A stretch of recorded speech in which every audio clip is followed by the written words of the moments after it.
Ni daging rendang ni aja daging patang pinang ya. Daging rendang Chef Syah. Daging rendang. Kita ambil daging rendang tu sini bagi saya pegang. Dengan pakai balado ni. merah Chef Syah. Ni. Gunakan daging rendang ni untuk buat beef stew. Betul. Dengan balado merah. Apa ni? Balado rendang beef stew. Salam guys. Sekali lagi korang bersama dengan saya Chef Syah dan juga Madam Liza Meletup Kebabu.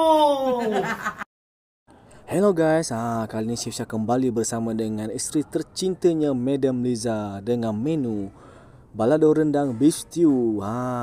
Kau nampak tak? Inilah bahan-bahan yang diperlukan untuk buat balado rendang beef stew. Nampak tak? Tapi sebelum tu, yang mana belum pernah merasa produk Chef Syah, korang boleh pergi di bio kita. Cepat-cepat sementara kita masih ada promo. Okey guys, mula sekali korang kena tumis dulu bawang merah kita dalam 4 biji dipotong dadu.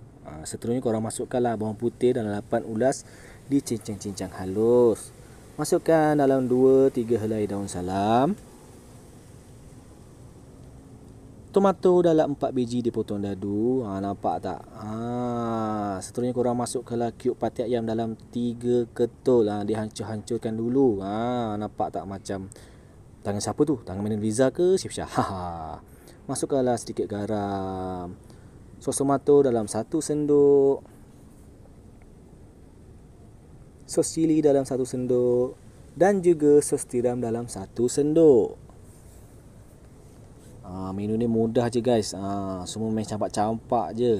Tahu-tahu rasa memang hotel 5 bintang.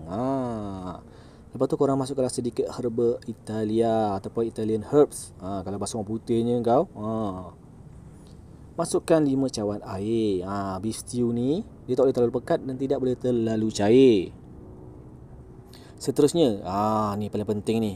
Balado merah daripada Chef Syah Meletup Kebabu. Kalau korang ada ni, korang nak masak apa-apa pun mudah sangat. Seterusnya korang masukkanlah daging rendang asli kita guys. 2 paket. Korang jangan buang kuah dia. Masuk saling kuah-kuah dia guys. Confirm meletup. Seterusnya korang masukkanlah kentang dan juga carrot yang sudah dipotong dadu. Kentang dan carrot ni korang kena rebus dahulu. Baru senang kalau nak masak.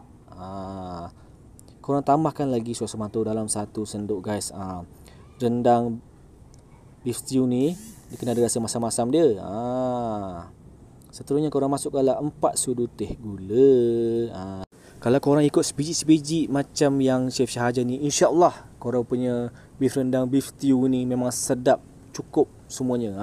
Dan kalau korang suka dengan video yang Chef Syah buat ni, jangan lupa like, follow dan share. So, selamat mencuba. Bye-bye.